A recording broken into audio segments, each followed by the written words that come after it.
వైఎస్ఆర్సీపీకి రాజీనామా. 5 సంవత్సరాలు ఎంపీగా ఉన్నాడు కేసినేని నాని. వాళ్ళ అమ్మాయి కార్పొరేటర్గా ఉంది. జీర్ణించుకున్న తెలుగుదేశం నాయకుడు చంద్రబాబు అమ్మడు తిరిగినవాడు రాజీనామా చేస్తే అది ఈనాడులో ఆఖరి పేజీ వార్త.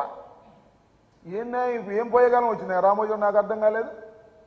ఇలా ఏదో ఒక విధంగా మ్యానిపులేట్ చేసి ఆంధ్రజ్యోతి, ఈనాడు చంద్రబాబు నాయుడు ఏదో గొప్పగా చూపించాలని, జగన్మోహన్ రెడ్డి గారిని చిన్నగా చేయాలని, దుర్మార్గుడిగా చేయాలని మీరు చేసే ప్రయత్నాలు ప్రజలకు అర్థమయ్యాయి. మీరు కక్కే విషం స్పష్టంగా తెలిసిపోతుంది. అందువల్ల ప్రజలు అర్థం చేసుకున్నారు, టోటల్గా ప్రజలు అర్థం చేసుకున్నారు ఈ రాష్ట్రంలో ఉన్నటువంటి పరిస్థితిని.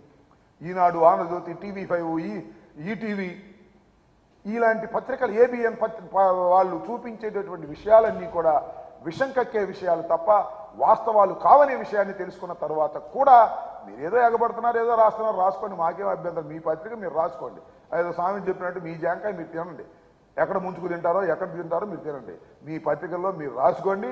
మీరు రాసుకున్నా ఏ విధమైనటువంటి ఇబ్బంది మాకు లేదు.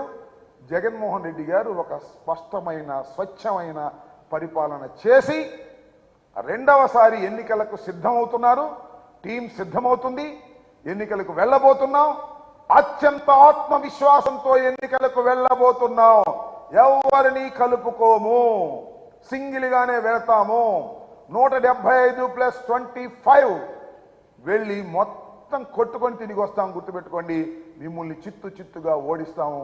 చంద్రబాబు, పవన్ కళ్యాణ్ కలిసిన సీట్లు సర్దుకున్నా ఏమైనా గెలుపు మాత్రం వైఎస్ఆర్సీపీదే.